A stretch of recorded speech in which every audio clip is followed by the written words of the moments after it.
Hey, thrilled to have you here, folks. We are very excited for this debate, as this is the Easter resurrection debate, as we are a day away from Easter. It's going to be a lot of fun. If this is your first time here, consider hitting that subscribe button, because we have many more debates to come. So for example, you'll see at the bottom right of your screen this Monday a tag team with Skylar Fiction and Dr. Josh on whether or not Christianity is rational with Craig and Caleb. So that'll be a lot of fun. Hopefully we will see you there for that. And I want to let you know, though, I have linked today's speakers in the description box. That way, if you're listening and you're like, I like that, you can hear plenty more where that came from. So we are very excited for this one, folks. It's going to be a pretty easygoing, loose format. It's going to be 10 flexible minutes for the opening statements on each side, and then we'll go right into open conversation. Also, I want to give a huge thanks and positive shout out just to say thanks so much for all of your guys' support. Is I know that today, as well as the last several days, it's been like a heck, kind of ebbing and flowing, and we want to say thanks so much for your patience and hanging with us and being encouraging, stuff like that. You remember we used to have, was it like a year ago? We used to have these what's the word I'm looking for? We used to have these audio issues like 24/7, like worse than my audio is right now, because people are saying it's choppy. Appreciate you guys giving me that feedback. I'll try to work on that. But we made it. We got through it. So we're going to get through this, and we thank you so much for being here. With that, we're going to have SJ start out first. And so SJ, very happy to have both you and Tom here. The floor is all yours for that roughly 10-minute opening statement. Okay, well, thank you, James. Thank you so much for having me on. I'm really excited about this because today is Holy Saturday. It's a very holy day for Christians. Tomorrow is obviously Easter Sunday, and that's the time when Jesus resurrected. And so this is the most important time, arguably, of the entire year for Christians. So I'm going to talk a little bit about the situation here. So I am making the case that Jesus did resurrect. And I'll say the crucifixion topped all means of punishment is the most excruciating and humiliating. For this reason, when Jesus threatened the livelihood of the Pharisees by working miracles, serving as a beacon of light and hope for the poor and downtrodden, and finally affirming to them his divine nature, they demanded the Romans crucify him. And you can read about that in Mark 14. You can read about that passage. They wanted to retain their elevated positions in the temple, and Jesus posed a serious threat to them. Jesus knew what they had in store for him. 700 years before his crucifixion, the prophet Isaiah 53 spoke of the suffering servant who would be, quote, pierced for our transgressions. Around 1,000 years before, King David in Psalm 22 referred to the one forsaken by God who was surrounded by a pack of villains who pierced his hands and feet. The prophet Zechariah in 12:10 also drew attention to our coming Lord. He said, "And I will pour out on the house of David and its inhabitants of Jerusalem a spirit of grace and supplication. They will look on me, the one they have pierced, and they will mourn for him as one mourns for an only child, and grieve bitterly for him as one grieves for a firstborn son." Daniel 9 even predicted the timing of Jesus' crucifixion. His 77s less 7, or 483-year countdown, began after the decree of Artaxerxes in 444 BC and ended during the Passion Week in 33 AD, when Jesus was crucified. These were all written hundreds of years prior to the time when the Persians invented the crucifixion as a means of execution, which estimators have indicated is between 400 and 300 BC.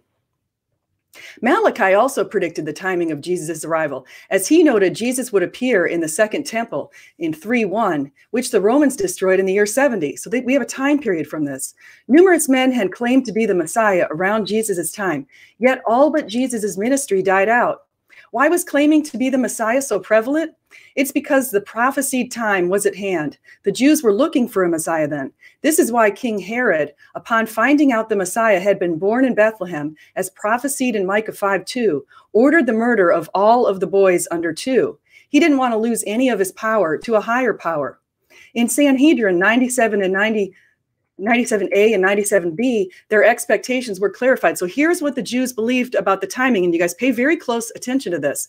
The school of Eliyahu taught 6,000 years is the duration of the world.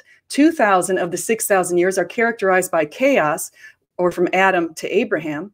2,000 years are characterized by Torah, from the era of the patriarchs until the end of the Mishnaic period, from Abraham to the Anno Domini era, and 2,000 years are the period of the coming of the Messiah. So I just added in the era times in there. That is the course that history was to take, but due to our sins, that time frame has increased. The Messiah did not come after 4,000 years passed, and furthermore, the years that elapsed since then, which were to have been the Messianic era, have elapsed. Early Jews knew the Isaiah 53 passage referred to the Messiah as recorded in Midrash Rabbah, Ruth 2:14, and here's the quote. He is speaking of the King Messiah. Come hither, draw near to the throne, and dip thy morsel in the vinegar. This refers to the chastisements, it is said, but he was wounded for our transgressions, bruised for our iniquities.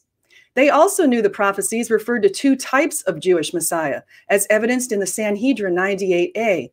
If the Messiah, and here's a quote, of Israel will be righteous, the Messiah will come in the clouds of heaven. If they will not be righteous, he will come as a poor man riding upon an ass. And of course, Zechariah 9:9 says, see your king comes to you, righteous and victorious, lowly and riding on a donkey, on a colt, the foal of a donkey. Who rides donkeys anymore? Jesus reconciled these seemingly divergent messiahs. He is both the suffering servant and the glorious king who will come again in glory to judge the living and the dead, and his kingdom will have no end. His crucifixion was a sacrifice of the strongest for the benefit of the weakest, which is an inversion of the survival of the fittest concept in Darwinian evolution. On Calvary, he reconciled God's perfect love, mercy, and justice. Jesus appeared as a humble servant who came to change the world. His revolutionary teaching stated that the meek would inherit the earth and sinners would be saved. Meekness is not weakness, but restrained power. He fulfilled Mosaic law and gave Christians a new covenant to love God above all and to love one's neighbor as oneself. He replaced an eye for an eye and a tooth for a tooth by instructing people to love and forgive their enemies. He instilled a sense of hope when there was little. He forgave even his worst enemies, the Pharisees and Romans, who crucified and mocked him. Here's what he said, Father, forgive them, for they know not what they do. Who heard Jesus on the cross in its final moments? His mother, his female disciples, and his beloved disciple John witnessed Jesus' crucifixion. His other disciples, such as Peter, had gone into hiding. They did not want to suffer the same fate as Jesus, and their hopes that Jesus would reign in their presence had been squashed. Today, back in history, they would have been very depressed. Jesus' brother James had tried to stop his ministry. Peter denied even knowing Jesus 3 times to save his own skin. But then something miraculous occurred. In his letter to the city of Corinth in 1 Corinthians 15, Paul reported an early memorized creed, which stated that after Jesus' crucifixion and death, he appeared to Peter and his other disciples, and to 500, and then to his half-brother James, before appearing to Paul, also known as Saul, the one abnormally born. Jesus appeared to individuals and groups over a period of 40 days before he rose into the heavens. The Holy Spirit then descended upon Jesus' disciples, and they were empowered, emboldened, and blessed. They no longer feared death because they had seen their Messiah overcome it. They spent decades preaching for Jesus, despite being jailed, beaten, and stoned, and eventually martyred by burning, boiling, crucifixions, and beheadings. People don't willingly die for something they know not to be true, and Jesus' early disciples were uniquely positioned to know whether what they were claiming was true. They said they saw the risen Christ, and their bravery in the face of gory persecutions and death proved it. The resurrection forms the foundation of Christianity. As St. Paul has indicated, without the resurrection, we have nothing. By overcoming death, Jesus gave us reasons to know his words to be true. He said, destroy this temple and I will raise it again in 3 days. And he did. He gave good on his word. How is it possible that a carpenter, a tax collector, some fishermen, and a tent maker from an obscure ancient Near Eastern village could start a movement that completely upended the world? Nothing is possible with God. During Jesus' time, many made claims to be the Savior prophesied to come in the 1st century in the Jewish scriptures, such as Daniel and the writings. Yet when they died, their followings died out. Christianity grew despite heavy and sporadic persecutions under emperors such as Nero, Decian, and Diocletian, and other leaders such as Pliny the Younger. By 313, when Constantine finally granted Christians legal protections, Christianity had between 5 and 6 million adherents. Some have discounted the resurrection by claiming that miracles are not evidenced, yet we have evidence of miracles today. In the early 1980s, Barbara Comiskey Snyder was curled up in her bed after 15 years of enduring multiple sclerosis. She was blind, wheelchair bound, and barely able to breathe. Her doctors had decided if her lungs collapsed, which they expected, they wouldn't revive her. She was too far gone and had no quality of life. Then she heard the words, "My child, get up and walk." Her atrophy disappeared, her eyesight was restored, and she regained her ability to breathe properly. She got out of bed and found herself walking.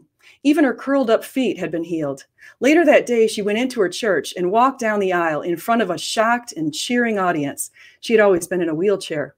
Decades have passed since that time, and Barbara is still without MS today. Jesus heals, and Jesus loves. In conclusion, I have demonstrated that the Jews in ancient times were expecting two types of Messiah, a mighty king and a lowly and humble savior who would come riding on a donkey. They further were expecting that the savior would arrive in the time frame when Jesus arrived.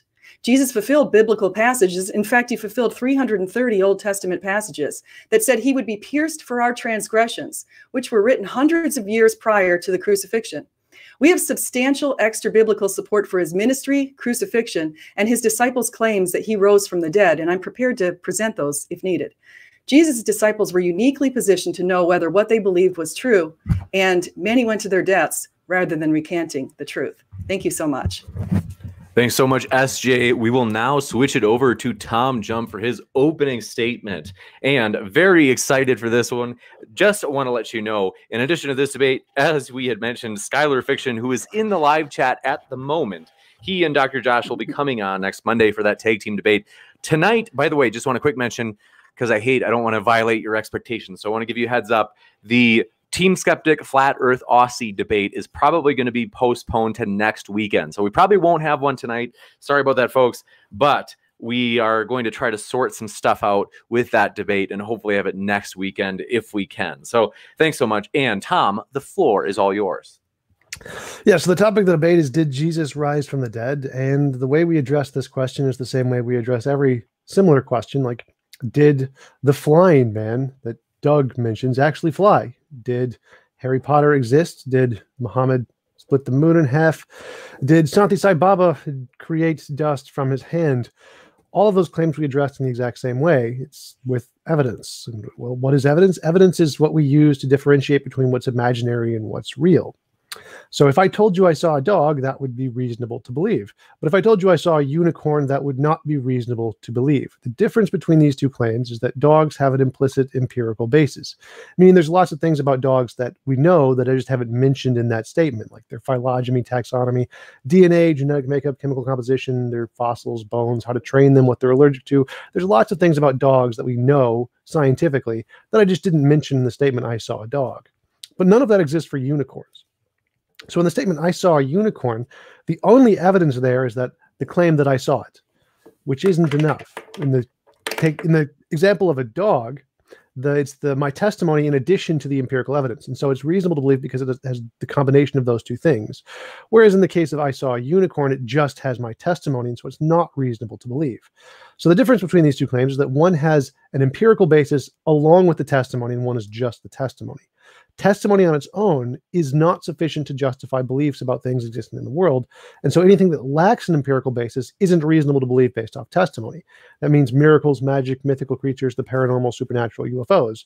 And this applies to all religions and all such claims in everywhere in the world. It doesn't make a difference what they are, including the resurrection of Jesus. So because the only evidence we have for the resurrection is the testimony of people thousands of years ago, none of that's evidence that it actually happened.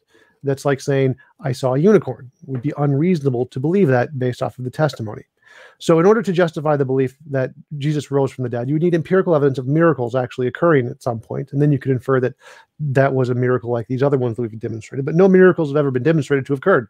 They're all fail every scientific test we've ever done. So we have no way to differentiate miracles being real things rather than imaginary things. They all seem to just be imaginary things. And so it's reasonable to infer the assertion that Jesus rose from the dead is also an imaginary thing. The fact that the apostles died for their beliefs doesn't make a difference. Like if there was a flat earther who died for his belief that the world was flat, would that add any credibility to it being true?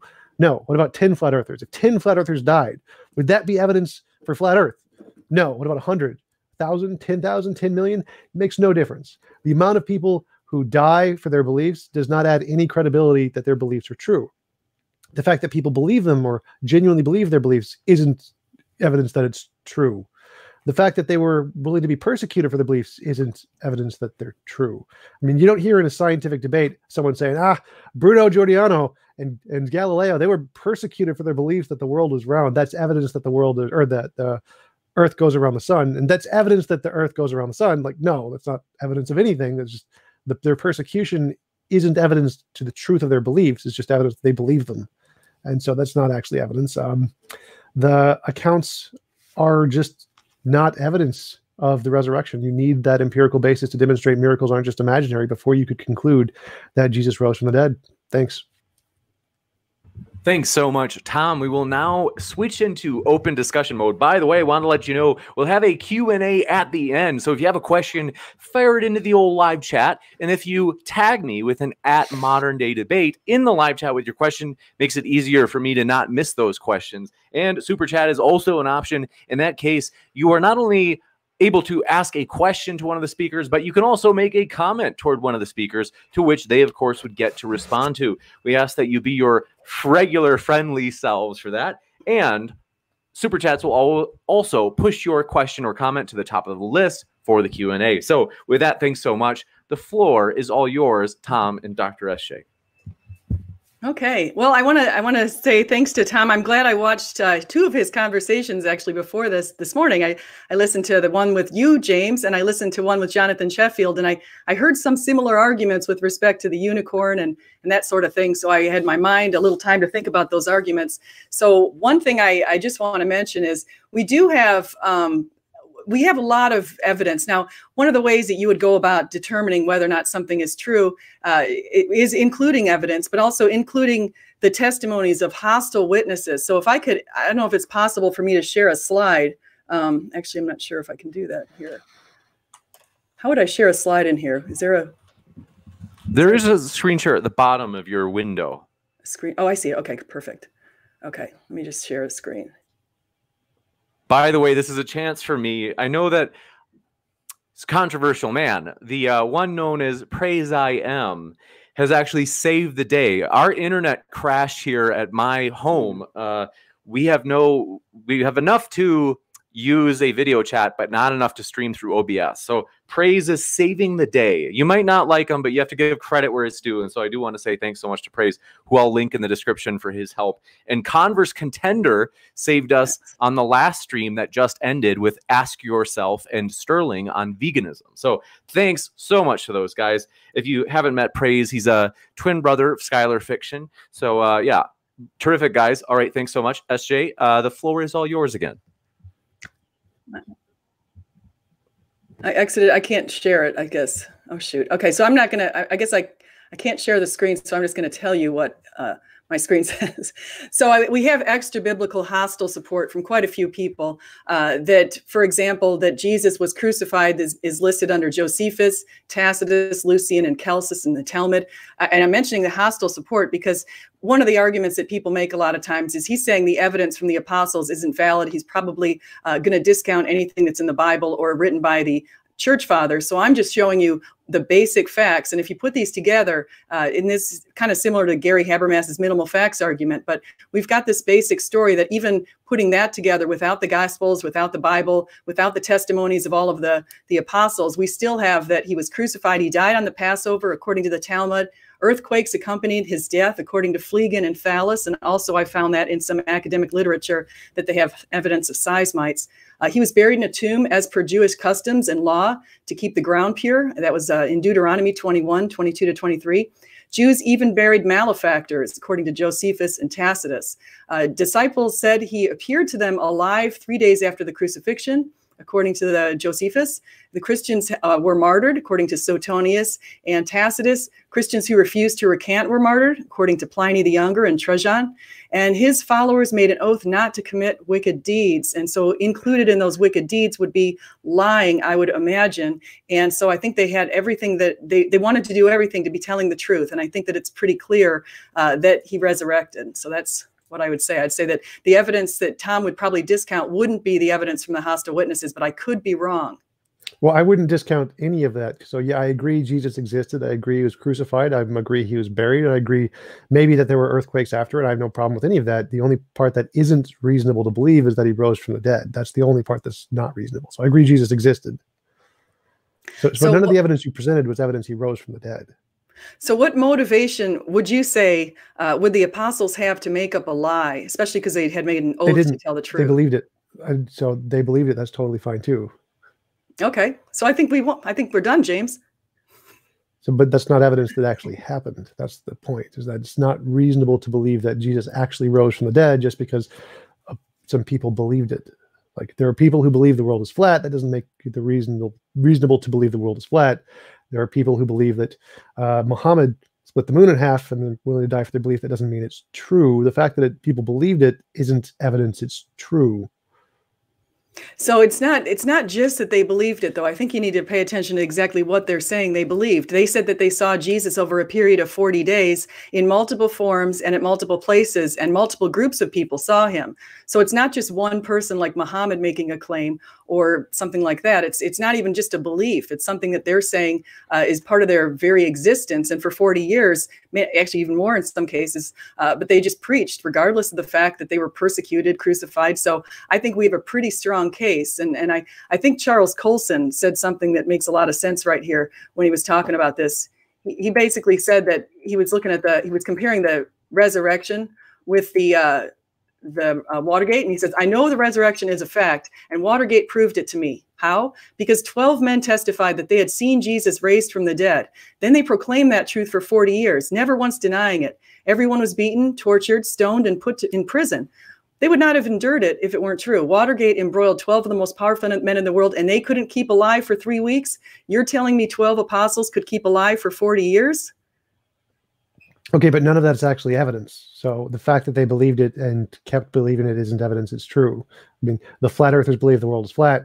The fact that they keep believing it and die for their beliefs doesn't add any evidence to the world being flat. Like, if there is a flat earther who devotes his life to the world being flat, no matter how much he's persecuted or tortured or killed, and people kill him, that adds exactly zero evidence to the fact that the world is flat. And if there are 10 flat earthers who go through just a lifetime of torture and just never recant, and then they get killed for their belief, that's still no evidence that the world is actually flat. There's 100, 1,000, 1,000,000 flat earthers who all go through all of this torture and never recant.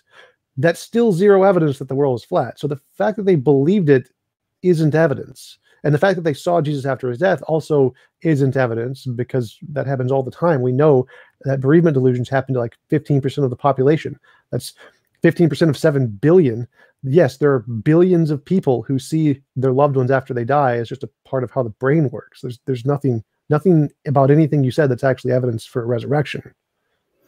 I would make an argument that, well, in the first place, bereavement delusions tend to happen for older people. The vast majority of people having these delusions, it's been shown, are seniors. And so the apostles were not older people in general. They were probably a younger group of people. I think John and James, his brother, might have been the youngest of the apostles, and Peter was a little bit older, but it would be something that would be pretty unlikely. And I'm saying this is not comparable to the flat earthers. Flat earthers are not, as far as I know, they're not being persecuted for their beliefs, hunted down over the next bunch of decades because they believe in the flat earth. So I think it's a false equivalency. I wasn't making a comparison there saying they were. I'm saying if we hunted down flat earthers and we just persecuted them and tortured them, and they all just never recanted, that would still not be evidence for their belief. So even if that's true, that we just torture all of them and they would never recant, that isn't evidence. Like, the fact that they choose to believe, even in the face of being tortured and killed, isn't evidence it's true. That those literally aren't, that's like saying, I'm holding a cup, therefore the spaghetti monster exists. There's literally no connection between those two things. Secondly, bereavement delusions happen for lots of people of lots of ages. Most of them are old people. That's totally fine, but they happen for lots of people of lots of ages. So it's like 15% of everyone on the planet experiences these things. It's not a rare occurrence at all. So again, none of that was actually evidence for the resurrection. That's evidence for people claimed they saw a dead person, and people died for their beliefs, which I'm happy to grant both of those things, but neither of those actually indicate resurrection occurred. I'd say, I disagree with you wholeheartedly, but I also want to say with the bereavement delusion, how many people after they say that they saw their loved ones spend the next 40 years in and out of jails, being stoned, crucified, beaten, beheaded? Yeah, we don't see that with the bereavement delusion. We also don't see people having a bereavement delusion saying that their loved one visibly appeared to them physically and ate with them. Yes, that's not something that we see with bereavement delusions. That is actually something we see with bereavement delusion. We have both auditory and visual hallucinations of those things happening. But again, you mentioned the torturing and like, it doesn't matter how much they're tortured. It makes zero difference at all how much they're tortured. That doesn't add anything at all to the argument. It's like if we didn't torture them, if we gave them lots of money and said, we'll give you money for believing in Jesus or whatever, that still wouldn't be evidence or counter evidence for anything they believed. Even if they recanted and said, after like getting a pinprick and said, we stopped believing in Jesus after this, that wouldn't be evidence against Jesus. Like, what they believe or choose to believe after the fact and whether or not they're tortured or rewarded is completely irrelevant. It's zero difference. It's like saying, I have cheese puffs. Like, it's just an irrelevant fact. It makes no difference to the evidence. Whether, like, we can just take it into the context of Galileo. Galileo was persecuted. Does that add evidence to his hypothesis? No. If Galileo was rewarded, would that add or take away evidence to his hypothesis? No. The evidence of the claim is irrelevant to what happens to the person who makes it. It literally has no bearing at all. There's not evidence whether or not they were tortured. It's irrelevant. Completely irrelevant. Okay, that's what you feel. So what evidence would convince you that Jesus resurrected? Testable predictions. Testable predictions. So Yes. So if anything happened in history, we have to be able to test it? If anything happened in history that doesn't have an empirical basis, we have to then test it, yes.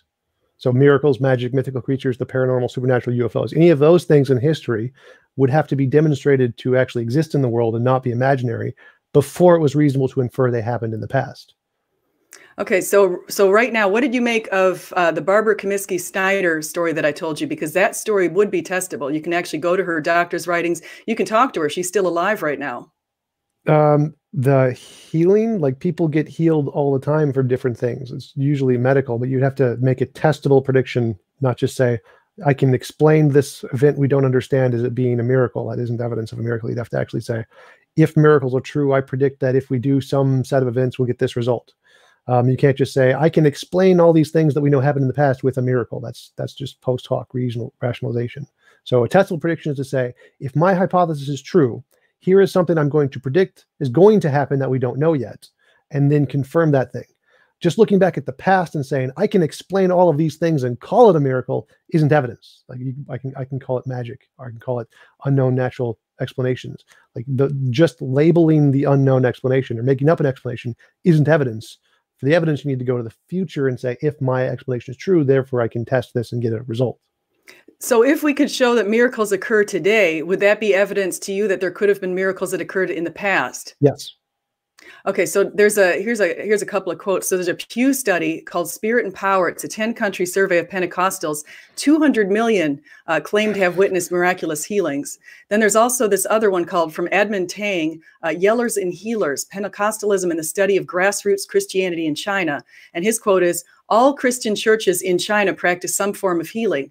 In fact, according to some surveys, 90% of new believers cite healing as a reason for their conversion. This is especially true in the countryside, where medical facilities are often inadequate or non-existent. So I think there is some evidence that miracles are still happening today. And so I think that would give us at least open up one's mind to the possibility that miracles could have happened in ancient history. I'm not seeing any evidence for miracles there. So there's people who believe it's miracles. They experience something they can't explain and they label it a miracle. That isn't actually evidence of a miracle. That's just something they can't explain, which they're labeling a miracle. Again, I could just label it magic, or I could label it aliens messing with them for fun, or I could label it an unknown natural cause, or it could be a known natural cause that we can perfectly well explain in science. They just didn't realize it and labeled it a miracle. So that isn't really evidence of miracles, the fact that they think it's a miracle. That's not how evidence works. You have to actually demonstrate it is a miracle. You have to demonstrate that that hypothesis has predictive power, not just we can label the past things miracles. So one of the ways that you find evidence or you can gather evidence is something they called subjective content analysis. And so you're probably familiar with that. But what you do if you want to identify if there's evidence of miracles is you gather up all of the evidence from people, you gather all the testimonies, and you look for resounding themes. And so if you've got 200 million people basically saying about the same thing with respect to miracles and their own healing, and maybe the healing coming right after prayers. That's how Barbara Comiskey Snyder came about, by the way. They were praying for her in a Chicago radio station, and she was on the verge of death. Honestly, her lungs were about to collapse. She barely could breathe. She couldn't see. She was blind too.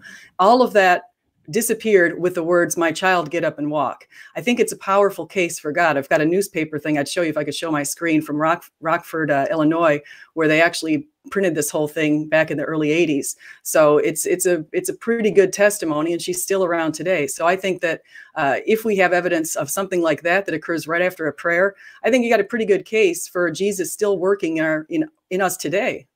No, that would be a post hoc. What's it? I forget what it is. Post hoc something hoc, where something happens, therefore it happened because of that thing. Like we can say you rubbed a magic rabbit's foot and got healed, therefore it's due to the magic rabbit's foot. But no, it was just happened at the right time, at the right place. And so it was a random association. For it to actually be attributed to the miracle or to the prayer, you'd have to say, does prayer have this effect at a more than chance rate? If prayer has no more effect at these miraculous healings than rubbing a magic rabbit's foot, then the prayer probably doesn't do anything. It's not evidence of the prayer. It's evidence that there are healings that occur that we don't understand. That's it. So in the case of miracles and prayer, all the prayer studies we've ever done fail completely. They give no more evidence than chance. So it's not the prayer. Attributing it to the prayer is just to get a post hoc rationalization. You're saying, I did a prayer, the healing occurred, therefore the healing occurred because of the prayer. But that's not evidence. Again, for that to be evidence, you would need to show that the prayer does this more often than just rubbing a magic rabbit's foot, and it doesn't. In all the scientific tests, we've shown that it's post hoc ergo proctor hoc. Thank you, Nathan Ormond. So that isn't actually evidence. The fact that you had a prayer and you had a healing, you're only assuming that because those happened close to each other in time, that the healing was due to the prayer. But that's not evidence, because you could do the same thing with rubbing a magic rabbit's foot, or using voodoo, or using homeopathy. The exact same arguments are used across pseudosciences all across the world. We know that kind of argument doesn't work. Just like we know that the amount of people being tortured has no relevance to what they believe to be true. There's just literally no connection between those two arguments. Okay, so I want to talk about what you just mentioned with the prayer studies. There's a big study that was funded by the Templeton Foundation, and of course they wanted to probably show that prayers do work. But what they did was was flawed. It was flawed in a whole bunch of different ways. But what they did was they went into a hospital and they had people pray for. They had a couple of groups of people. They had a control group and they had a group that people would be praying for. All of the people in the hospital were about to go for an operation. Okay. And so with the control group, they didn't have anybody pray for him. But with the other group, the one that they were going to try to prove that prayers were working, they asked some people who'd never met him before. They gave him very little information about the people. People were praying from a distance. Actually, one of the sects of people who were doing that was a group that they weren't evangelicals in any case. Just say that these people were not evangelicals. Do you mind if I interrupt for a second? Well, let me just finish this thing. So I wanted to just mention, like, I mean, I understand that you can say the Templeton Foundation was flawed, and I can just grant that. Okay, I can say the Templeton Foundation was flawed, but that doesn't mean you would need to make a study that isn't flawed and show it works, and that hasn't ever been done. So even if you're right, that doesn't help your case at all. Well, let me tell you why I'm right. So the reason I'm right here is because the group had no way to control the prayers from the loved ones in the control group. So there could be prayers coming in for both groups from loved ones, and those prayers would probably be very sincere, very much directed at God. And so that's why they were unable to find a difference, because everybody's going for surgery. So at that time, you're always praying for your loved ones if you're somebody who's a believer. And in a country like the United States, the vast majority of people are believers. And so you have that situation. So you can't control the prayers from the loved ones. So that's why the study is flawed. So as I said, I can just grant the study is flawed. That doesn't mean anything. So what you need a study that isn't flawed, that actually supports your conclusion, and there aren't any. They all fail. Well, it's impossible to conduct one of those kind of studies. That's why. Well, then you have no way to show that your explanation isn't imaginary. Because I can say it's impossible to do a study on an invisible ethereal dragon that breathes heatless fire. Therefore, we can't disprove it. Well, then I can just always say it's there, even though it's undetectable. It makes no difference into anything ever. It has no impact at all, which is makes it unfalsifiable. So it's useless. So the same thing would apply to miracles. If there's no way to show it does anything differently than just random chance, then there's no way to show it's not just imaginary and random chance is just doing it on its own. So if you were granting that there is no way to do a study to actually show that miracles are not imaginary, then you're just admitting that there is no way to show that your belief isn't just imaginary and made up. No, I'm not saying anything about miracles. I was talking about prayers. So I'm saying there's no way to do a study with prayers in a country where you have a lot of people who believe. Oh, well, the studies have been done in countries all over the world with majority Christians and minority non-Christians. So it's the same across all religions and non-religions equally in all countries. It's just, there's no difference at all. But I was not specifically referring to prayer. So any testable predictions about miracles, prayer would be a kind of potential miracle, would be sufficient. Doesn't need to be about prayer.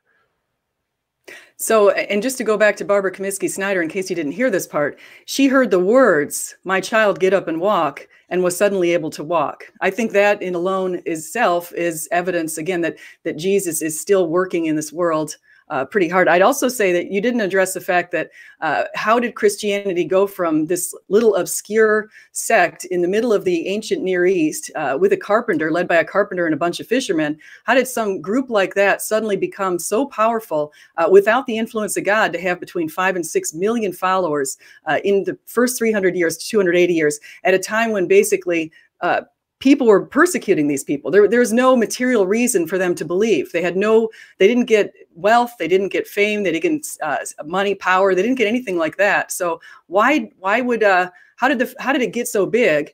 And what was motivating these people to do a lie if they're saying that they're talking about Jesus always telling the truth, and they wanted to tell the truth? What would motivate the apostles to do what they did? Well, the first thing is you said Barbara heard words and somehow that's evidence of magic. Again, that would just be the post hoc ergo propter hoc. Hearing the words and then associating those words to the miracle isn't evidence until you can actually demonstrate that there is some connection between those things, just like rubbing the magic rabbit's foot. If you rub the magic rabbit's foot and then have a healing right after, you would have to show that the magic rabbit's foot does this at a more than chance rate, because it could have just been chance. Just the fact that she heard words isn't evidence that those words caused a miracle. Just evidence she heard words. The growth of Christianity is irrelevant. I mean, I can explain it in lots of different ways. There's lots of religions that have grown far faster than Christianity, like Falun Gong is growing far faster than Christianity did. There's Mormonism growing about at the same rate as Christianity when it was first initiated. Hinduism grew in the same kind of a way. They're persecuted in the same way. There's lots of ways for it to grow, but even if I just granted that Christianity was the only one that ever grew this fast, that's still not evidence of anything. Like the fact that an ideology grows, or lots of people believe it at a certain rate, has zero evidence that it's true. I mean, if flat earth belief just started to grow and everyone started to believe it, that wouldn't make it true. So the fact that lots of people believe it is just a bandwagon fallacy that doesn't actually give you any evidence for it being true. It's just lots of people chose to believe it at that time. So I don't see how you think that's evidence. Well, what about the apostles? What motivation did they have? Well, I think they believed it. So that would be their motivation. They believed it, but that's still not evidence it's true. So they believed it. They said they saw the risen Christ. You're saying they believed they saw the risen Christ. How are you saying that they didn't actually see the risen Christ? What's your argument? Delusions.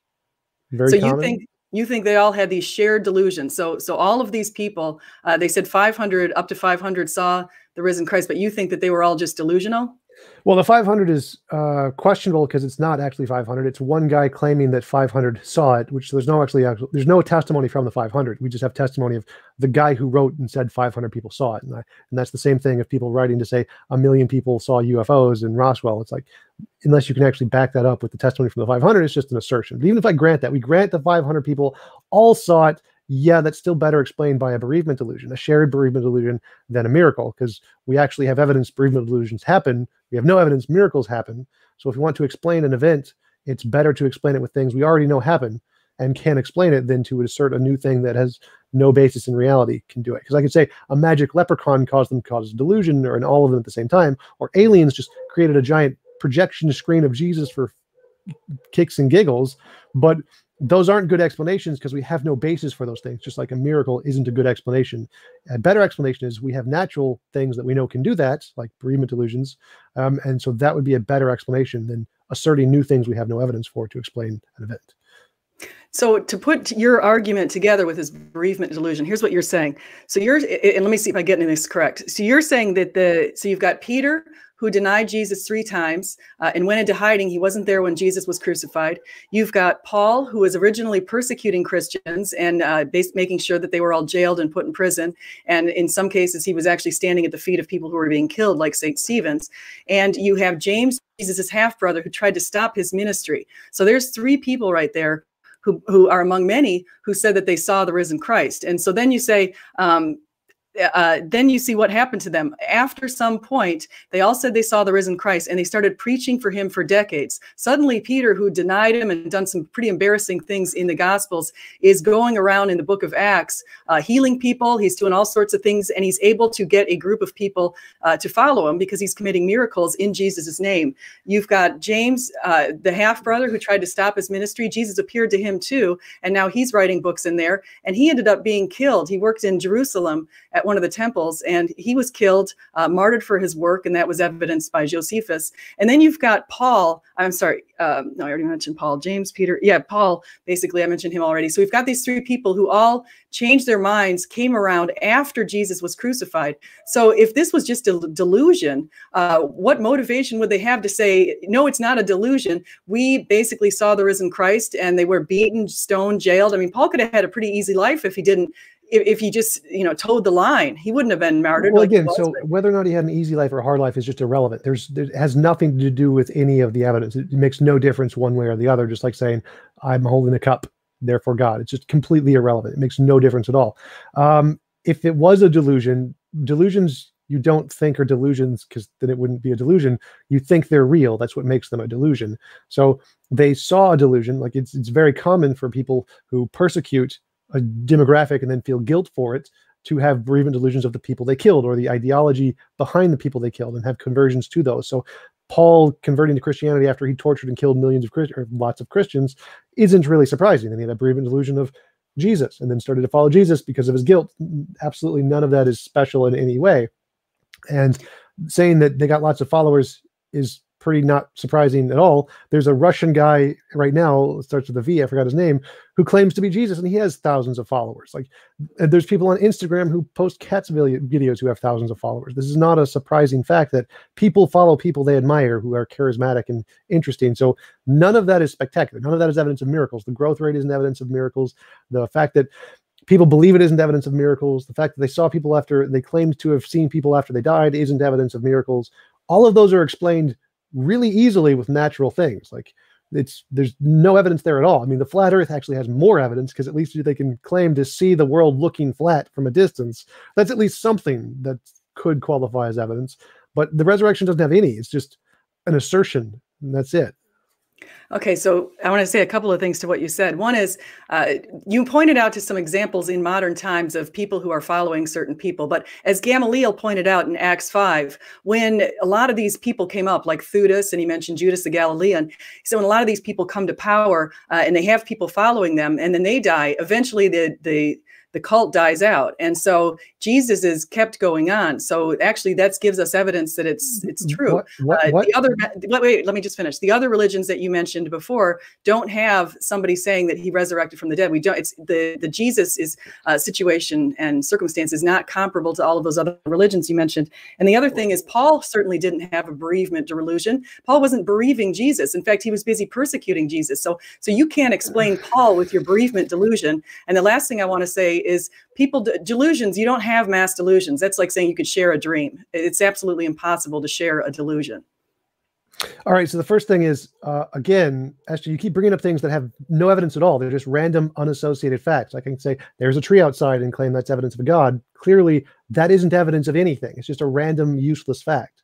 Saying that they were persecuted is just a random, useless fact. It's not evidence of anything. Secondly, yes, Paul could definitely have a bereavement delusion. People who will persecute, like Nazis who would persecute and kill Jews, would feel guilt and have bereavement delusions of Jews or Jesus or their religious beliefs and gods and see God afterward and have visions and change. That's a really common thing. So yes, people who persecute and like Paul would very likely have a bereavement, more likely than anybody else actually. But so that's easy to explain, again, naturally, perfectly. And even if it wasn't, that's still not evidence of anything because it's just something you can't explain. So no, like everything you just mentioned isn't evidence at all. Like, so yes, there are people, and it's not just past religions. There are people who follow groups throughout all time. The fact that they aren't analogous today or 2,000 years ago or 3,000 years ago or 4,000 years ago, there are always groups of people following charismatic other people. It's a thing throughout all time. It's not just it's somehow special because it's 2,000 years ago. And my analogies and examples aren't specifically just about this time. Those are just the ones that came to mind first. This happens throughout all time. So again, none of that is special. This is all common things that happen every day. The sun rises tomorrow. That's not going to be evidence of a God. We already know that's going to happen. We already know people follow charismatic people. We already know people have bereavement delusions. We already know people have bereavement delusions of people they persecute because of guilt complexes. None of that is special. This is all like super common knowledge stuff that is super easy to explain under naturalism. There's not even a question there. Okay, so since you said we have to have evidence and it has to be able to show something is true, what evidence do you have that somebody had a bereavement delusion, turned around their life and started preaching for somebody for the next 40 years? What evidence do you have to say that bereavement delusion is going to lead somebody to do something like what Paul did? Because you must have evidence, because otherwise we can't justify your claim. Because we see people changing their lives all the time for lots of reasons. Name one. Name one who had a bereavement delusion and turned their lives around. We know people turn their lives around all the time for lots of different reasons. So having a bereavement delusion being the reason is not a stretch at all. It's like saying there's lots of reasons people change their life around: losing weight, changing religion, changing political structure, getting married, all kinds of reasons that people turn their lives around. Like there's just no limit on what could. You can see Francis Collins saw a 3-tiered waterfall in the forest and came to God and turned his life around for that. Like people turn their lives around for any random reason you can think of because people are silly. That isn't the fact that they would do it for a bereavement delusion is not surprising at all. Again, just super common thing that we know about humans all around the world throughout all time. Humans do silly things and change their lives for all kinds of reasons. So that isn't really something I need to provide evidence for. It's just common knowledge. Okay, so basically you're saying that Paul had a bereavement delusion. Are you familiar with the story of Paul on the road to Damascus? Yes. Okay, so what does Paul say happened to him or what does Luke document, I should say, that happened to Paul on the road to Damascus? He saw Jesus, or he saw like a vision of something. I don't think he actually described Jesus. It was more like just energy or something that he couldn't explain, and he attributed it to Jesus or heard a voice or something. And what was he doing at the time? Persecuting Christians or going to persecute Christians or something like that. Okay, yeah. So he's going down the road to Damascus. He's on the heels of having just gone to the Jews to get legal legal support for the fact that he was going to go and arrest Christians, people following the way over in Damascus. So he's on his way to Damascus. He's got his papers. He's ready to go. He cannot wait to get there because he's going to be able to go house to house to house, to go inside the houses, arresting people and pulling them out. That's the plan. He's got people accompanying him. And suddenly he says that he sees Jesus. And Jesus said, Saul, Saul, why do you persecute me? He said, who are you, Lord? I am Jesus, whom you are persecuting. So then suddenly Paul can't see. He's blinded for a few days. As soon as then suddenly he can see after 3 days. Ananias came in and was able to touch him and the blindness went away. And for the next 40 or so years, he preached for Jesus. Now this doesn't sound like a bereavement delusion. You're not looking at the whole story for what actually happened. That sounds exactly like a bereavement delusion. In fact, so he's on his way to Damascus with his papers to get ready to go house to house and arrest the Christians. And you're saying that suddenly out of the blue, he just has this bereavement delusion. Yes. If you kill lots of people, there's probably going to be lingering guilt inside of you. It's not like he was just completely unaffected, like, I'm killing Christians and having fun with this. It's probably that he suffered from serious guilt issues from massively killing lots of people, like most people do. And so those guilt issues built up inside of him to some point have this bereavement delusion. Like there's nothing surprising about that at all. The fact that he was in the middle of his job to go persecute more Christians isn't like evidence of anything. Like, yes, so many Nazis who are going to kill Jews would have bereavement delusions and break down from guilt on the way to do their job and then stop doing their job like that. Yes, that's happened all the time. Oh, you have evidence of that? Yes. Where's that? Where can I find that? There are many accounts of Nazis and people who have killed other people saying they had guilt and then recanted and stopped. While they're on their way to kill them. While they're on their way to kill them, you're saying that there are people on their way to kill somebody. And so what evidence do you have for that? That is super, super common. People on the way to kill someone be like, oh, I have guilt, I'm not going to do that. That happens all the time, actually. Okay, so what evidence? Like, can you reference a book or a study, anything that I can go find? Because I believe that it could be possible. I just want to find the reference. Yeah, most like murder cases go through someone who's going to kill going to try to commit a murder, and then they stop and then turn away. Most murders go that way. They actually don't follow through. That's just common police knowledge. It's not like you actually commit and then go through with it more often than you commit and then change your mind. That happens more often than not. So there's nothing about that that's surprising. And again, that's super common. I'm not even following your point here. So even if we granted that he wanted to kill Christians and then had like a epileptic shock or something, seizure, that would still be better evidence than miracle. Like there are lots of different natural ways to explain that, and they're all better than a new magical thing happened that we have no evidence for in reality.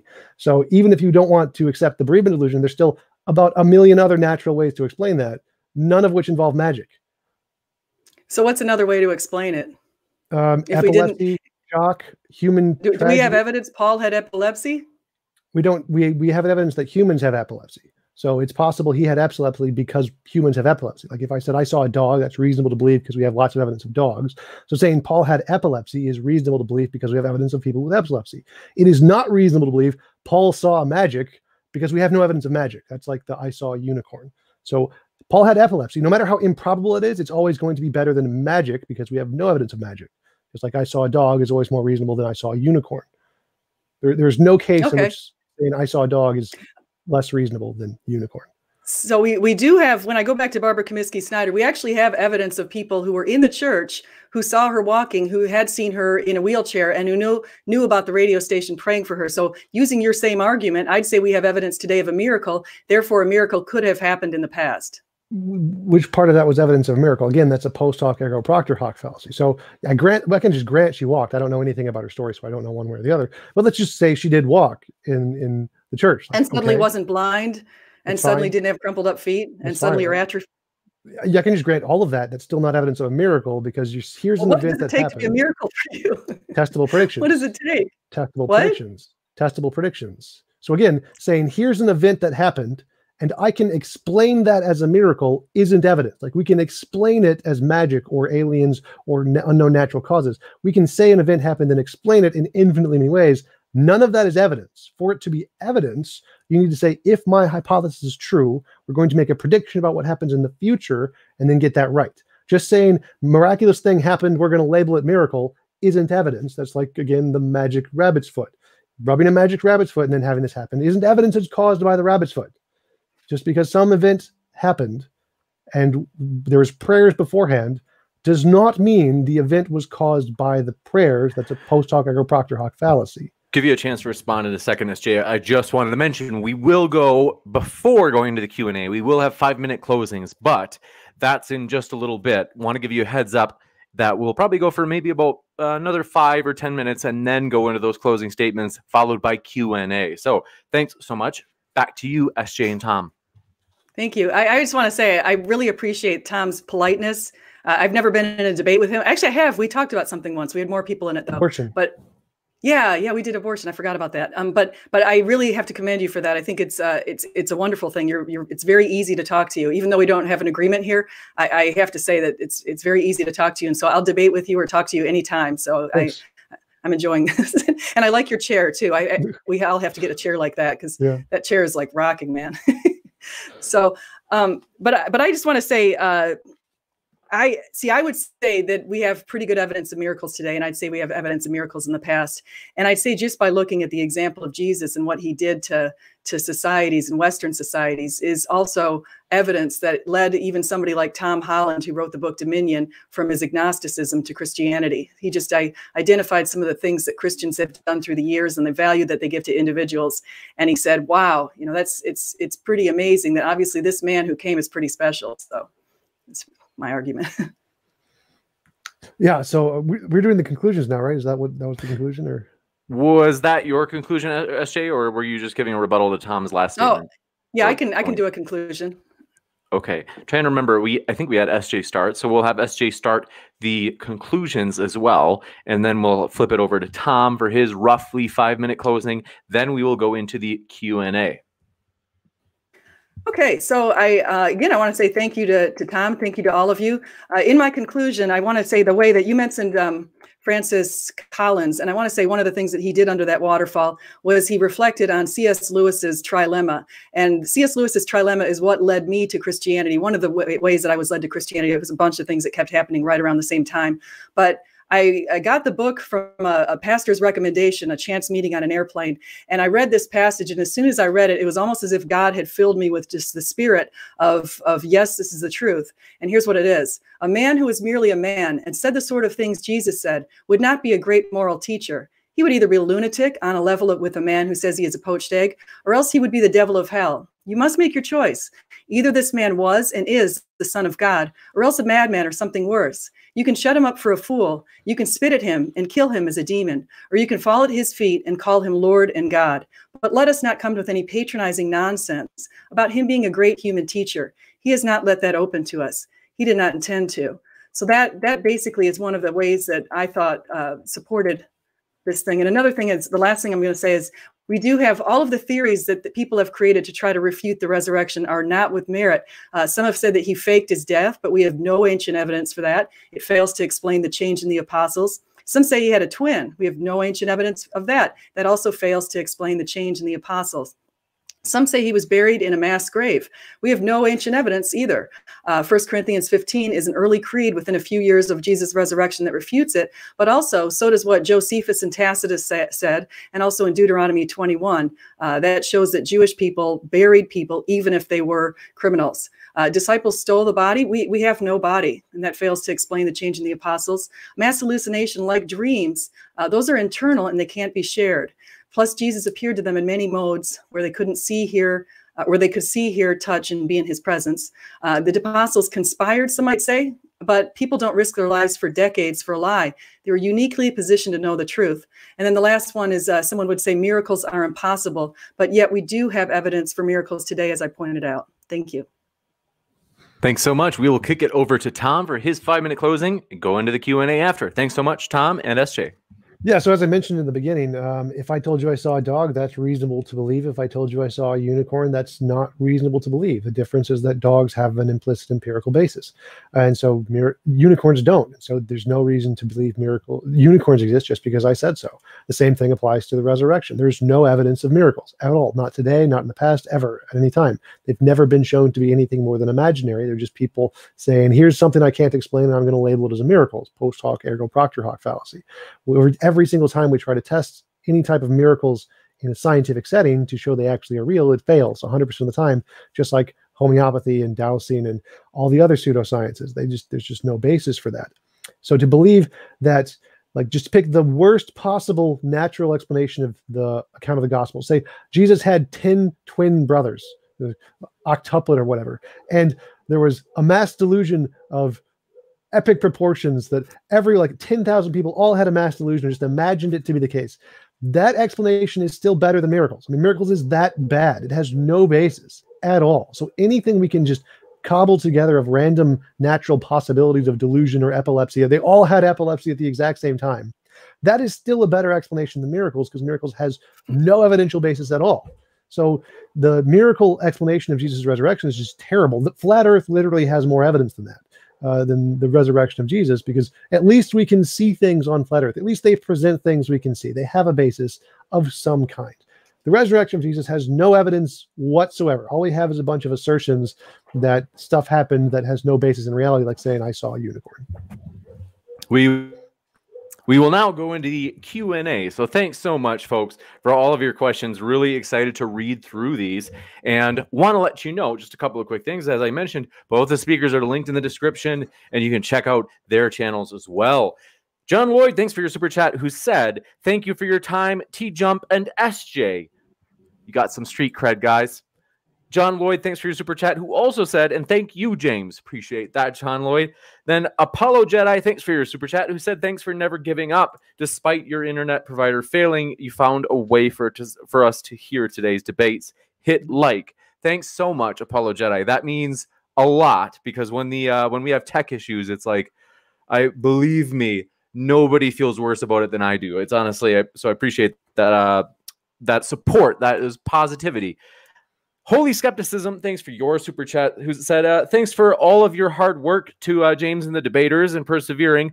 Proud to support. We'll appreciate that, Holy Skepticism. Veckel, thanks for your super chat, who said, to my sister SJ, he is risen, in all caps.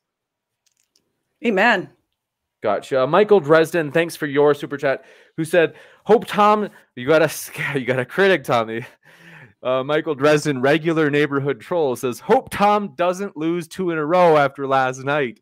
Yeah, those pictures of dinosaurs and the fake footprints are just such damning evidence. There's nothing I can do against that. It's just the greatest evidence ever. Gotcha. Next up, appreciate your super chat from Sigifredo Sarabia with a lot of emoticons. Thanks so much. Appreciate your support. Henrik Simonson, thanks for your super chat, who said, many religions survived and grew despite rulers, etc. By that metric, we should all worship many religions at once. Nah, I'm not convinced, SJ. Okay, well, many religions aren't represented by Jesus Christ, so it's through Jesus that Christianity is completely different from these other religions. Gotcha. Appreciate that. Next up, thanks for your super chat, writer John Buck, who says, Christ is risen.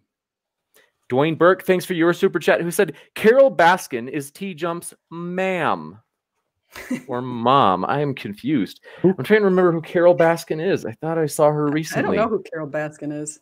All right. John Lloyd, thanks for your super chat, who said, modern day debate, would TJump prefer Jesus? In other words, in parentheses, believed in heaven, or Ted Bundy, in parentheses, believed when he was in prison as a neighbor. Thank you. Would I rather have Jesus or Ted Bundy as a neighbor? Probably yes. Jesus. Gotcha. Let's see. Trying to make sense of that one, John. Forgive me if I've butchered it, but we can come back to it if you clarify for me. Brian Stevens, thanks for your super chat. Josephus says Josephus was so convinced he remained a Jew. Oh, SJ is coming at you. No, there's definitely a group of people who've remained Jews, but a lot of Jewish people are in the Jews for Jesus, or I'd refer you to somebody like Michael Brown. Dr. Michael Brown did a lot of investigation of the Old Testament and came to believe in Jesus because he realized the passages like Isaiah 53 really point to him. Gotcha. Appreciate your super chat from Movie Theory, who says, Tom, in all caps, already lost, in all caps, sad he doesn't even realize it. Yes. I also have $1 million in my bank account and I don't realize it too. All right. Thank you, Brian Stevens, for your super chat, who said, but prayers over the radio work, ... Can you heal an amputee, please? Demonstrate that. I count that. If you can do that, that's evidence. Hold on. This one's for SJ, not for you, Tom. Prayers over. I'm not saying that prayers from afar cannot work. I'm just saying that the chances of a prayer from afar for a stranger working over the loved ones praying for somebody is, it seems to me that the loved ones' prayers would be a little bit stronger because they're more sincere. And so my basic point is, in Barbara's case, is she didn't just have the radio prayers. She also had the prayers of her whole family and her whole church. Gotcha. Appreciate that. And thanks so much for your super chat from Dwayne Burke, who says TJump's chair resurrected from the dump. Oh, it's a nice chair, though. I like that chair. It's his clamshell chair. That's actually funny. Apollo Jedi, thanks for your super chat, who said, Tom getting destroyed right now. Correction, in all caps, spanked. By my imaginary Jesus. Yep. I had a bereavement delusion of Jesus spanking me. It's so true. You got a lot of criticism. Skeptic Wiz, thanks for your super chat, who says SJ's in all caps. I don't know what the all caps is. This is in all caps, dismantling Tom right now. Bad. Yep. Totally happened. Gotcha. I think maybe he had a bereavement delusion. Arn Rurvik, thanks for your super chat, who said children ain't thriving in the hood. SJ want to help me, quote, relocate them. Relocate children who aren't thriving in the hood. Yeah, certainly if there's some sort of ways we can work with them. Gotcha. If there's something we can do. Yeah, contact me. Appreciate that. Next up, appreciate your super chat from our, let's see, Skeptic Wiz again. Let's see. That's like a duplicate. So I don't know if that was on purpose or not. Arn Rurvik, thanks for your super chat, who said, SJ, who would you rather want to be, the relocated or the relocator? The relocator. It's giving's more important than receiving. Gotcha. Next up, appreciate your super chat from our Arn Rurvik again, who says, question for SJ, if you were a sword-bearing relocator, do you think you'd ever get a good night's sleep? No, I wouldn't want to forcibly relocate anybody. I thought he meant if people really want to get out of a bad place, if there's a way that we can peaceably relocate them, peacefully relocate them, I should say. Gotcha. If they want to be relocated. So, Robert Summers, thanks for your super chat, who said, besides personal testimony, what is the evidence for the resurrection? I haven't heard any yet. Well, I'd say that I think when you look at the basic facts, even extra biblically, and you put them all together and you say, what's the best explanation of these different facts? It points to Jesus. And I would also say that the fulfilled 330 prophecies in the Old Testament, like ones like Daniel 9, Daniel 9 gave us a specific date for when the anointed one was going to be coming into the temple. And that actually happened exactly 483 years after the decree of Artaxerxes in 444 BC. So we've got a specific time. We've got, even from the Jewish people, a specific time when they expected the Messiah. So that kind of thing, I think, plays a pretty good case for the resurrection of Jesus. Gotcha. Appreciate it. Next up, super chat from, let's see, got Robert, Apollo Jedi, who said, never seen someone get as destroyed as Tom right now. Nathan in the chat mentioned the questions about the relocation were in reference to when SJ said that God relocates Canaanite children to heaven. That was the point they were trying to make. Okay. I didn't know that's what I thought he was talking about. People like saying a bad part of town or something who want to get out. Gotcha. Next up, appreciate it. We'll get to your super chat, Xanos Carthage. We're working our way through the list. Appreciate it. Carmel Crunk, thanks for your super chat, who says, TJump, after Jesus' crucifixion, what caused the events which allowed and led to the rise of Christianity from a small backwater province in Rome? The exact same things that allowed the growth of literally every religion from backwater places literally everywhere in the world. So people are people. That's the extent of what's required there. Gotcha. Thanks so much. Sigifredo Sarabia in the house, straight out of LA. Appreciate it. Says, Acts 21:21. James confronts Saul, or Paul, on rumors that Paul had become an apostate on the entire Mosaic law. If Paul killed James through Christian Jewish people, is Paul's religion correct, or is it James, the brother of Jesus?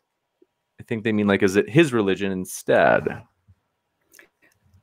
That's kind of a hard. So if Paul killed James because James said Paul, they were arguing over the circumcision, and they were arguing whether or not to allow Gentiles not get circumcised, who are uncircumcised, to join the movement. And so I don't think that any argument like that is something that would lead to anybody killing. And of course, Paul said to follow his example many times because he was trying to exemplify Jesus. And Jesus said, those who live by the sword will die by the sword. He didn't kill anybody. I think the point they were trying to make is that you mentioned that these people were persecuted for their beliefs, and you implied that made it more likely it was true. So if those two people had a disagreement and one of them killed the other, based off of your argument, it would seem like whoever was killed, well, their belief is more likely true because they died for their belief. I think that's the point they were trying to make. Yeah, no, I'm not saying that because they died for their belief, it makes the belief true. That's absolutely not something I'm trying to say. I'm trying to say when you put together the cumulative evidence for the resurrection and you look at all of the information that we have, fulfilled prophecies, all of the minimal facts, all that kind of stuff. You look at undesigned coincidences in the Gospels, and when you put all that together and you say, what's the best explanation? It's Jesus resurrected. It's not just one piece of the puzzle. You've got to look at the whole puzzle. Gotcha. Next up, thanks for your super chat from Nick, who says, SJ, chapter and verse in the Bible where Jesus appears to James. You said he appeared to James. Yeah, 1 Corinthians 15. Gotcha. Opposer of religion, thanks for your super chat, who says, thanks for your channel. I seriously love it. Thanks to the debaters as well. There's no channel like MDD. Well, appreciate that positive encouragement.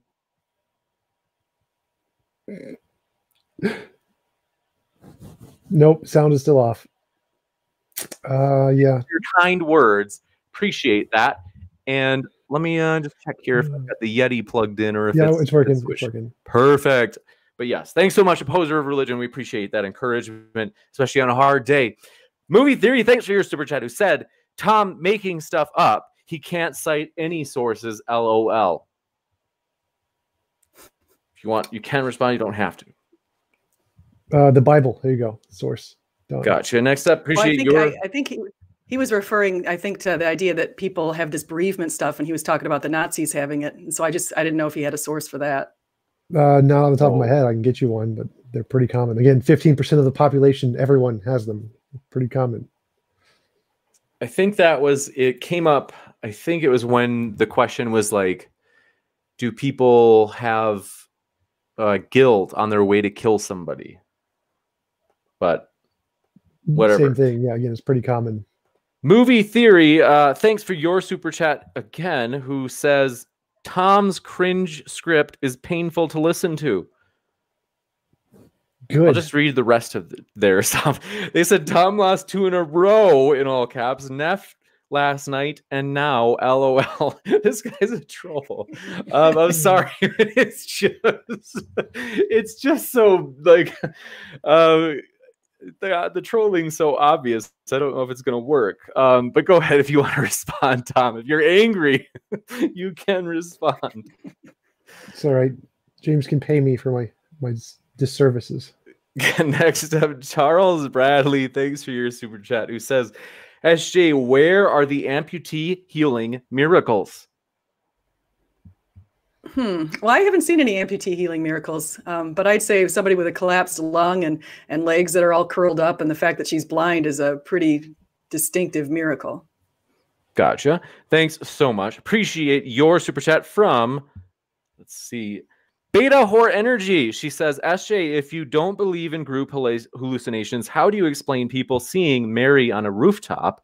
For example, 4 Coptic bishops authenticated this, and 50,000 people seeing the sun hop around at Fatima. I would actually, if all of those people made that claim and they seem sincere, I probably would be like, it would be likely to me that say that probably happened. Gotcha. Appreciate your super chat from Subtracted, who says, why won't God heal amputees? Why won't God heal amputees? I think people ask that question because they don't want to pay attention to what God does heal. God's healed blind people. He's healed the deaf. He actually, when Peter went and took a sword to the ear of the soldier who was capturing him, the ear came off, and Peter, in the story, that Jesus put the ear back on. So actually that is sort of an amputation of an ear that Jesus put right back on the person's head. I think the reason they do that is because we have natural ways to explain all the other healings, like sight and ulcers and mental things, but not for arms. We've never seen that happen naturally. So that would be a good miracle. Let's see. We'll let SJ have the last word on that one just because it was originally for her. And then we're going to go to this next one. Robert Summers, thanks for your super chat. We're going to work down the list and get to that. SJ, if you want to respond, you can. Otherwise, I'll go to the next one. No, I would just say I think there are miracles out there. I definitely think when somebody asked if I'm a Catholic in the chat. I used to be a Catholic. I was raised a Catholic. I'm not anymore, but I do believe that Mother Mary has made appearances to people. So I have pretty strong beliefs in that.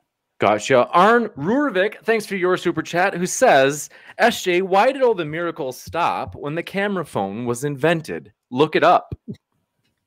I think there's still miracles happening today. Just like I pointed out in China with a study in the Pew study, there's thousands of people saying miracles have happened today. So I don't think that they've stopped by any stretch. Gotcha. Josephus Rivero, thanks for your super chat, who said, thanks for yet another great debate. Thumbs up. Appreciate that, Josephus. All credit to the speakers. Brad Iverson, thanks for your super chat, who says, does Tom think testimony is evidence? Yes, testimony is evidence of things that already have an empirical basis, but if it doesn't have an empirical basis, then no testimony cannot be evidence for it. Gotcha. Appreciate it. Next up, appreciate your, let's see, super chat from our dearest friend, Adam Burkholtz, who said, how can we show Jesus did not resurrect if indeed he didn't? Jesus doesn't talk or do anything living people do, so why call him alive? I'd say today Jesus makes a lot of appearances in people's lives, including my own. The reason I came back to Jesus is because he's made himself known to me in significant spiritual ways. And so I think he's working, and I'm not alone. I'm one of probably billions of people who's he's impacting, including a lot of people over Muslim countries are saying that they're starting to see Jesus in their dreams and things like that, even though they had never planned to worship him in that way. Gotcha. Thanks so much. And Nick, thanks for your super chat. We're working down the list. We'll definitely get to it, and we appreciate it. Sigifredo Sarabia from Los Angeles, thanks for your super chat, who says, Tom Jump, if Jesus existed and didn't do what's in the Gospels, what did he really do? If not, what answer do you have for New Testament scholars or historians? All of the things that are natural and accounted for by natural processes, he probably did do. Those are like accepted by history. So there's not really any controversy there. He did all the things that people said they did, like walking to places. He just didn't do the miracles. The miracles are just all made up. Gotcha. Thanks for your super chat from Dwayne Burke, who says, T-Jump, the love child of Rolf Harris and Joe Exotic. Those the Tiger guys? Everybody wants T-Jump to be their son. That's true. I think those are the Tiger King show. I think those guys. I'm looking up Rolf Harris. He's apparently 89, and he was recently seen using a walking stick as he was delivering. Page is still loading. It's embarrassing. As he was delivering paintings to neighbors near his Berkshire home. Is that your dad? Thanks for that super chat from Brandon Ardeline, who said, I want to hear a miracle that can't be debunked by science, psychology, or common sense. Also, why are modern miracles so wimpy compared to the Bibles? I'd make an argument like the Barbara Comiskey-Snyder one. I'd have everybody just go look her up. I think that's hardly wimpy. So, gotcha. Thanks so much for your super chat from Franks92, who said to SJ, why did Jesus leave after he resurrected?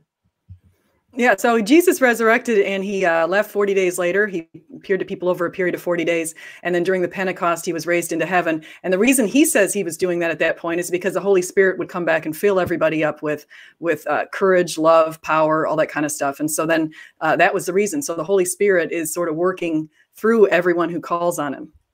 Gotcha. Appreciate that. Next up, appreciate your super chat from Xenos Carthage, who says, what's their opinions on turtles? You guys like turtles? Yeah, I love turtles. Yeah, turtles are nice. They taste really good in soup. Oh, no, poor turtle. Thanks for your super chat. Robert Summers, who says, what radio station do we need to get involved to get God to miraculously stop kids from dying from cancer? Why doesn't he care about them? Oh, what did I hear on that? I heard a really good explanation for something like that today, and I can't remember now. I'm forgetting exactly what it was, but basically, you know, God sets our beginning dates and our ending dates according to his plan, and he's sovereign and he made us, so he's within his rights to do that. Gotcha. Thanks, Brian Stevens, for your Patreon question. Said, did the members of Heaven's Gate die for something that is true or something they believed to be true? They died for something that is false, but they believed it to be true. But Heaven's Gate didn't see the risen Jesus. They didn't see Jesus over 40 days. They didn't eat with him. There was nothing like that. It's not a comparable. It's a false equivalency. Gotcha. Thanks so much for your super chat from Nick. Says, then he appeared to James. This is quoting 1 Corinthians 15. Then to all the apostles. That's 1 Corinthians 15. But in the Gospels, he appears to the apostles first. Contradiction. Thank you, SJ. We have evidence of a contradiction in the Bible, folks. No, it actually says he didn't appear to James. He appeared to Peter first. Then he appeared to the 500. Then he appeared to James. I'm sorry, he appeared to Peter, then the 12, then the 500, then to James. And that's exactly how it works out, because James wasn't one of the ones who was following him with the 12 apostles initially. So he appeared to what they call the 12, which was the people who were holed up, essentially trying to hide from being persecuted.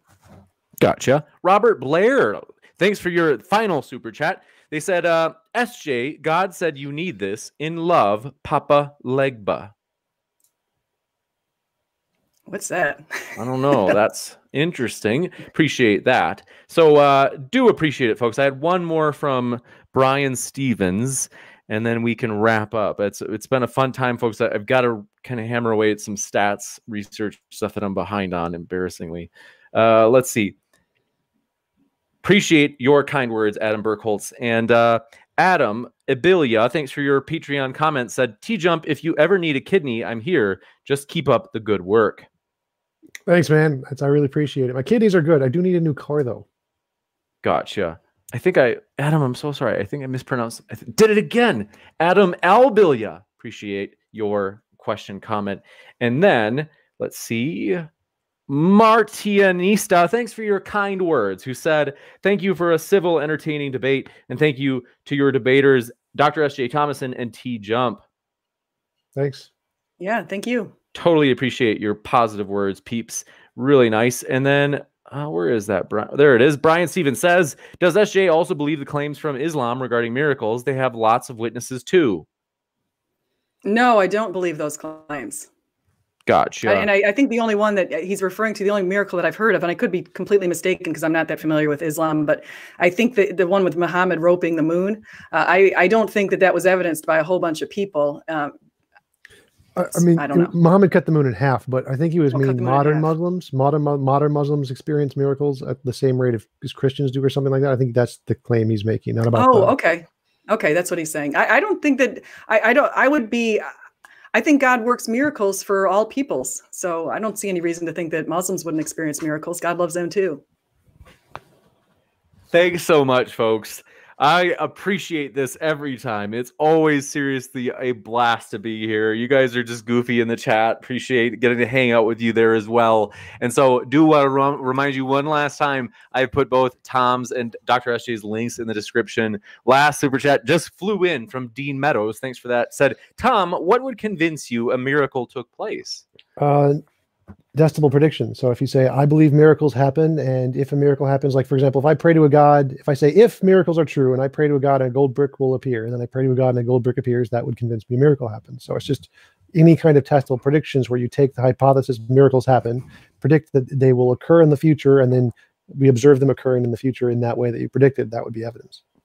Gotcha. Appreciate that. And do want to let you know, folks, things that we're excited about. Want to let you know, if we ever have a debate, if you ever see it on our channel as like an upcoming stream, want to let you know we are willing to host, or I should say, basically we're willing to give a shout out to and also put the link in the description of anybody who wants to do an after show. So it doesn't matter which side it is. If it's like an after show that is like a Christian channel, an atheist channel, we will link both sides, or just the one side, whoever wants to have the after show. And we will, like I said, mention it. If you just do me a favor, email me the link before the stream if you plan on doing that. And then also just want to say, I can't say thanks enough.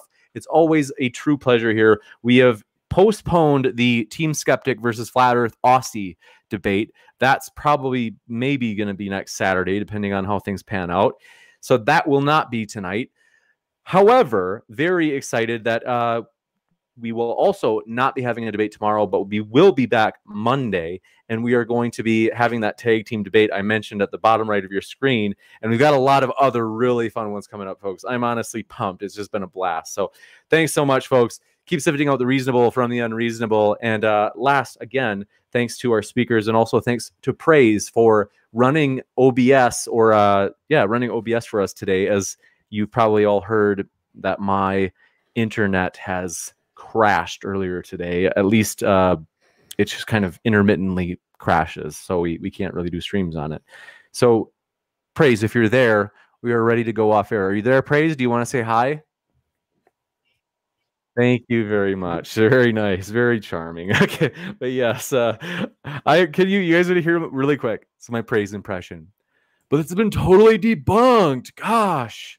So yeah, that's Dr. Josh does an even better one. It's honestly, it's hilarious. So thanks so much, folks. We hope you have a great rest of your day.